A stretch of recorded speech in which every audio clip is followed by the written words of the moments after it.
Hey everyone, Zachary Yasin here, and in this tutorial, I'm going to continue where we left off in the last tutorial, which was about how to choose colors that go well together. And I'm going to talk about how to choose shadows and highlights. So, to begin with, a lot of the hard work has been tackled just by having, picked colors that work well together. You can now do a lot and still get away with it. For instance, first I'll just show you like a quick and dirty, easy way of putting colors on. I just have a pencil here, but you can use a pen, you can use the lasso, whatever you want. And what I'm going to do is I'm just going to mask out this character. And now we have that character on a mask. And if I paint anything, it's just going to, affect the character and nothing else. And if you're not sure how to do this, I made a pretty long series called something about cell shading. Anyway, it's in a playlist and it covers my cell shading method. So one way you can do it is I like to either go to multiply or color burn, and I usually pick a color that's sort of light, sort of saturated, but not too desaturated and not too saturated. So maybe something like this, maybe a blue, for instance. Let's say that. Okay, so we have this blue, and this is going to be our shadow color. Now, as I paint, it's going to give pretty decent looking shadows. And that's all you need to do. You have this, and as you go over other colors, it's automatically going to influence those colors. So you're gonna be left with an image that's like, well, that's fine, those colors work. And you can also hit Control U and change. Let's just add a bit of a shadow there. Okay, you can change the hue around. See, still looks good because it's not super saturated like this, which is still okay, but it's not desaturated like this, which looks a bit dead. I find if you just use gray, like a desaturated gray, well, obviously, I mean a light gray, it's not that good. And if you use a darker tone like this, that's when it starts to get ugly. So I would stay in the lights, like definitely above the middle zone. It's like, oh, that looks fine, but add some saturation, that looks better. Okay, so you can do this, and you can also change it to color burn, which looks, linear burn, which looks fine too. So that's linear burn, and that's multiply. Linear burn has a bit more color to it, so personally, I like linear burn more. And again, if I change the colors of these shadows, it's like no matter what I do, it looks good. Okay, so that's a super easy cell shady way to do things. And let's say you wanted to do something a bit more painterly. Okay, so dealing with painterly, I like to follow this rule that I learned from Scott Robertson. And I'm sure there's other people who teach this too, but I personally picked it up from watching Scott Robertson, and it's this idea of halfway to black. So basically, whatever color you pick, like this is this color, right? That's pretty hard to see. Let's try something that's more contrasty. Maybe this. Okay, so we've got this. So this is right here, right? So halfway to black. So black is down here. Halfway would be here, right? So you get your halfway to black, and that will be your shadow color or your shadow value. Yeah, it's not the shadow color. This is the color. And this, when it's just the color, then like the color of the thing, like this iris is this color, then we call it the local color. And that just means the color as it would be seen through white light, like there's no shadows on top of it, nothing's affecting it. See, if I turned on this shadow right here that we put on with the linear burn, then this shadow now right here, this is the shadow color, or value, and this is the local color. The blue of the skin itself is the local color, right? So this is the local color, and then this would be the shadow. And we can do it with other colors as well. Maybe I'm just going to darken the background since we're going to be painting more. Usually when you paint, because you're using a larger value range, it helps to have a bit darker values. So we're going to have a bigger range. So here we have our local color and the shadow. And if we pick more colors, let's say this, so we have this blue, we have this purple, we have this green, and turn off this. And we can just quickly go through the halfway to black. So this halfway to black is going to be this. And just look at the value, not the color, because I'm going to adjust the color as well. So halfway to black from here is going to be somewhere around there. And for this halfway to black, it's going to be here. Now, all of these have been very bright colors because we went very pastel. Let's say you had something like this as your color.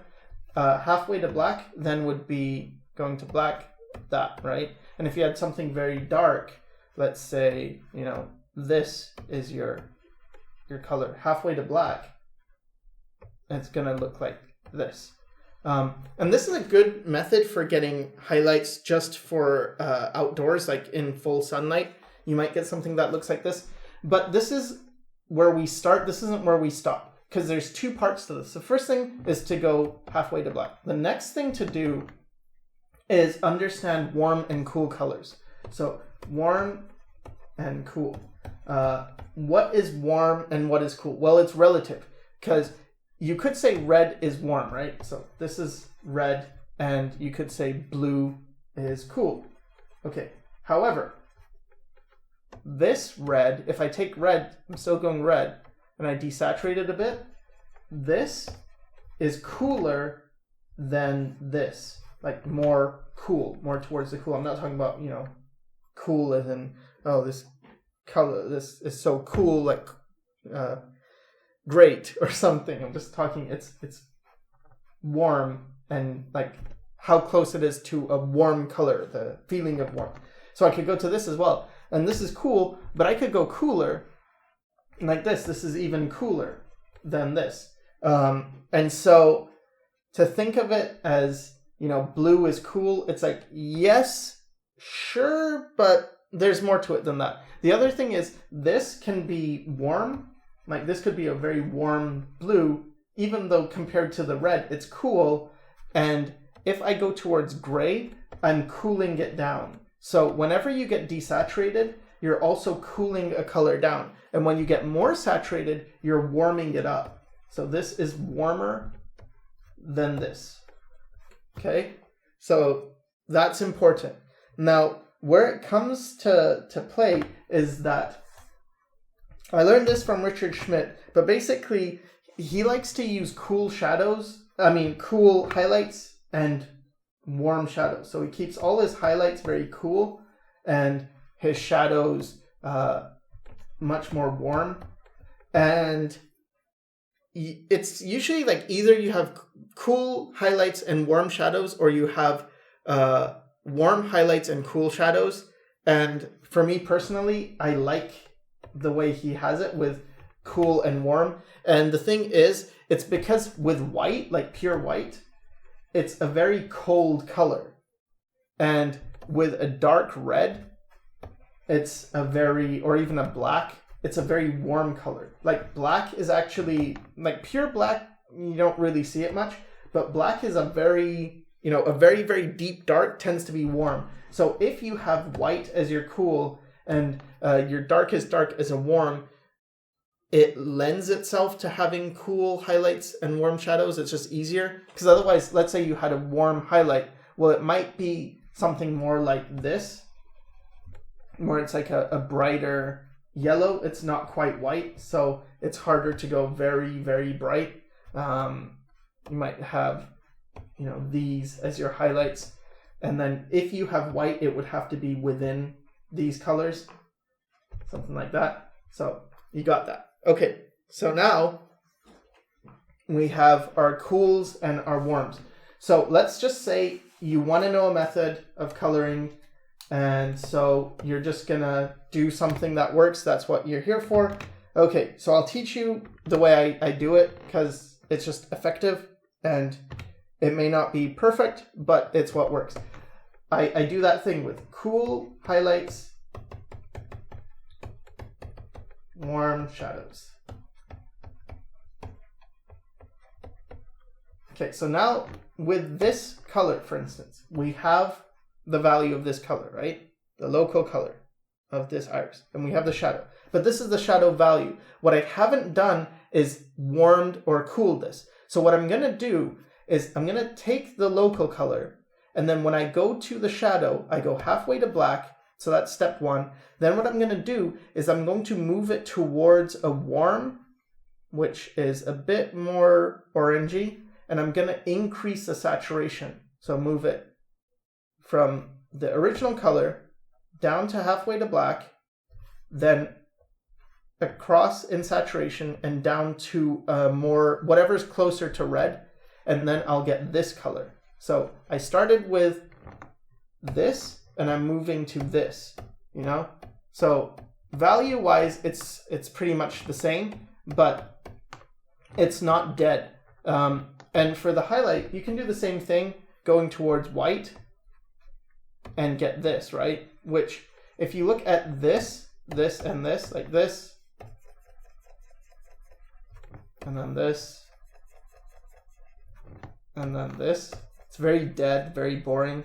But if you go from this, and then let's move it cooler, so more towards blue, just a bit, like you don't have to go crazy, you don't have to go like from here to here, you know, you don't need a big jump. More towards blue, which is this, because I'm looking at this thing, and let's say we start here. If I want to get to blue, which is closer, going down and around and up here, or going here, it doesn't really matter, but let's just say here. And then I'm going to cool it down. So something like this would be my highlight color. Okay. So instead we have this, this, and, or sorry, this, and this. And that's a pretty desaturated color, but it still works. Like this is cooler, as in now it is better, like better than this. And it's something that works with a lot of things, like just hue shifting. Like this is called hue shifting, when you're taking a color and you're shifting it. So it's not just, let's just make a new thing where I can explain this better. Okay, so you're not just going, well, I have a color here, and to lighten it, I go up and make it lighter. And to darken it, I go down and make it darker. This is very boring. To hue shift is to say, fine, I have a color, and then as I get lighter, yes, I'll go up, but I'll also move towards a cool. And as I get darker, yes, I'll go dark, but I'll also move towards a warm, and you just get much more interesting color, especially if I then go ahead and if I was to blend these, you know, take this and put it in between this and get like a mixture color. It's like you get a new color emerge, and if I take this into this, then it's not just changing in value, it's also changing in hue. And this is very appealing. It's like, cool, nice. And this is pretty boring, you know. It's not so nice in my opinion. It just feels more dead and lifeless. So, oops.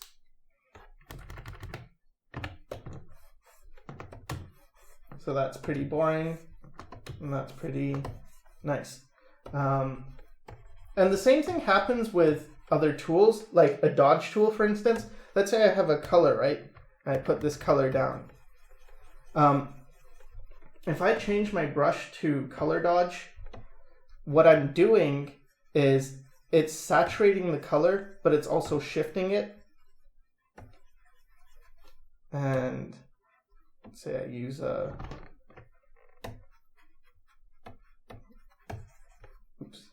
color dodge. Let's say I use a colorful color like this. Go to color dodge. It's going to not just lighten the color, but also saturate it. And can you see how it moved towards blue?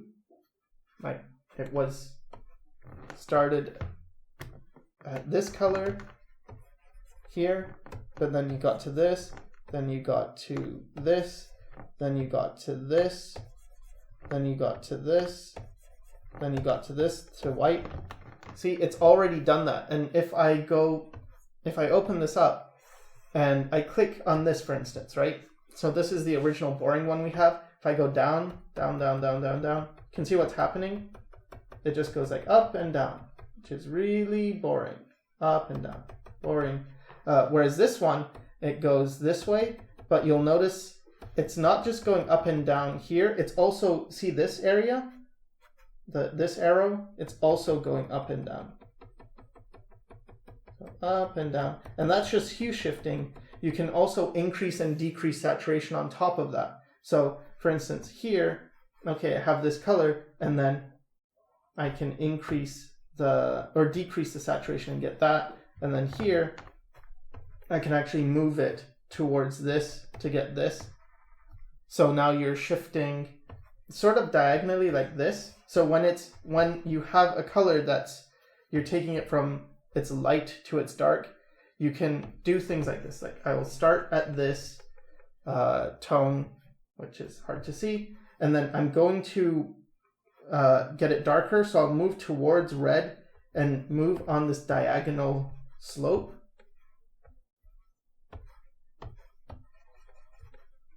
So that as I get darker,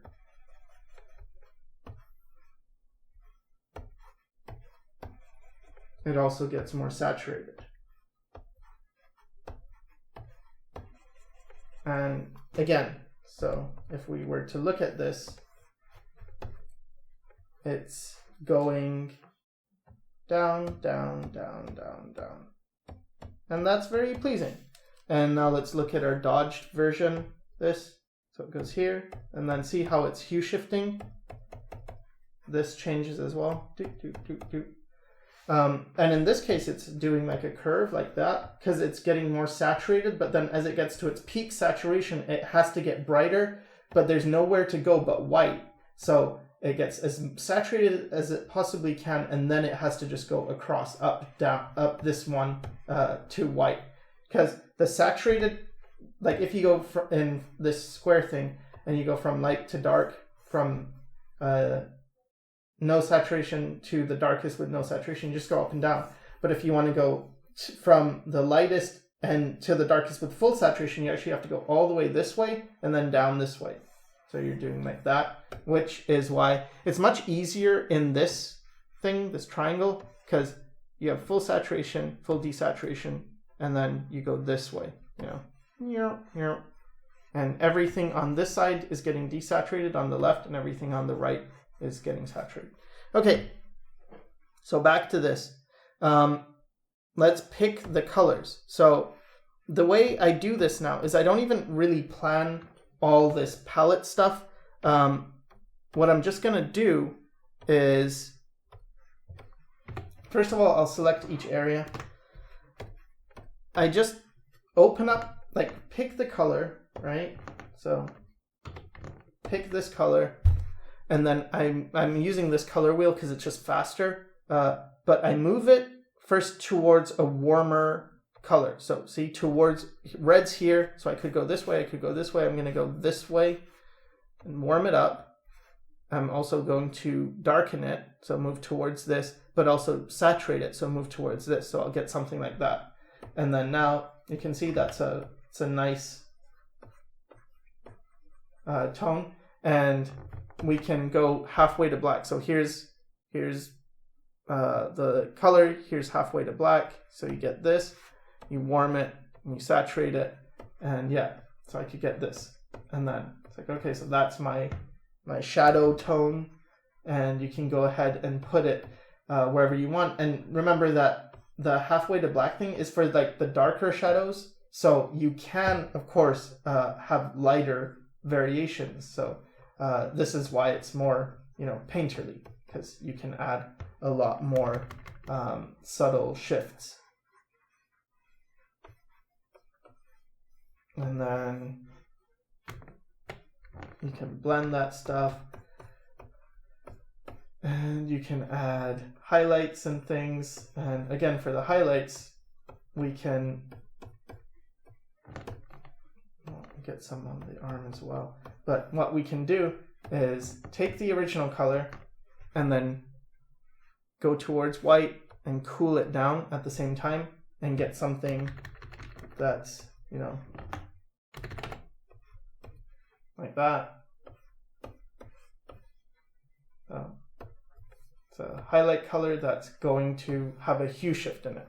And once you do that for everything, so this is the shirt, let's just select that and darken it,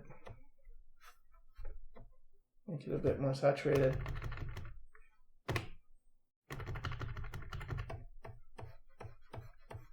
You can get this, and it's a bit more work than that super easy linear burn thing, but it's not that hard. And if I wanted to get a highlight for this, just take the original color, cool it down, take it towards white, desaturate it a bit, and there you go.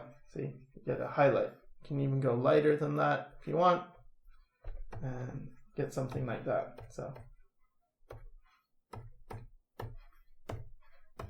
I guess just to finish it off, I should do the other parts because there's not that many. Get the eye. Oops. And what are we doing? Darkening it.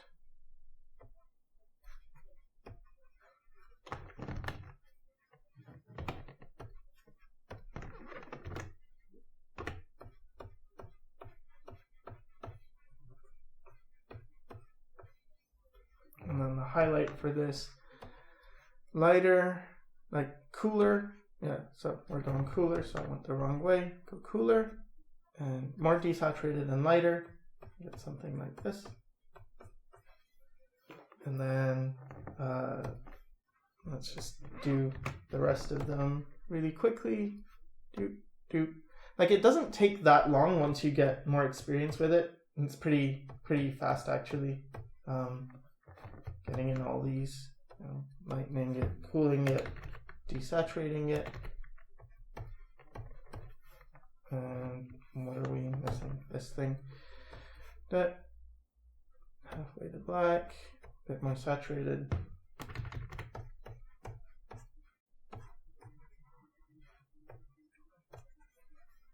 And then the highlight, cooler, lighter, desaturated. And then you can just smooth out those, like blend all the tones together to get it so it's nice and, smoother. Of course, there's more to color theory than just this, but again, this is for people who you don't really have any techniques and you feel like your colors are pretty weak. This could help. And then for the eye, something like this maybe.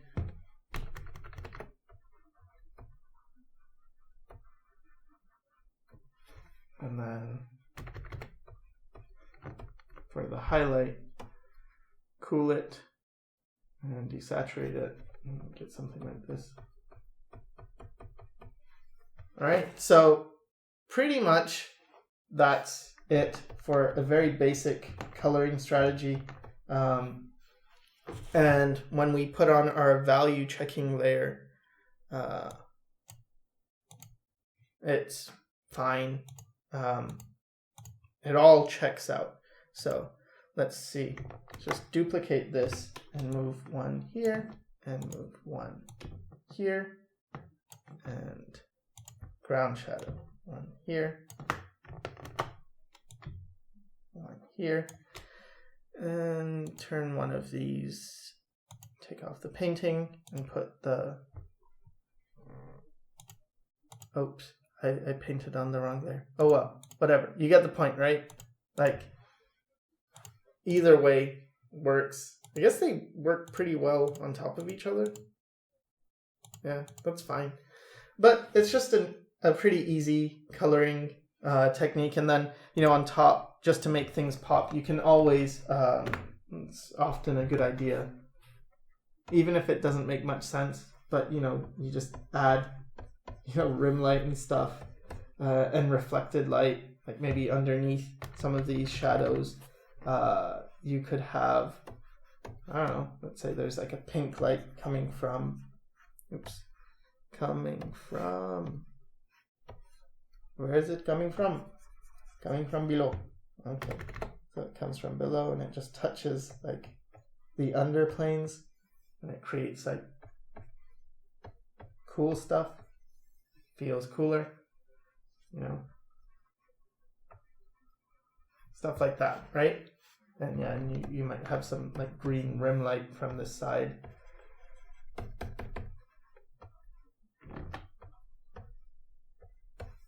But anyway, so the basis of it is this. I hope it helped, and thanks for watching.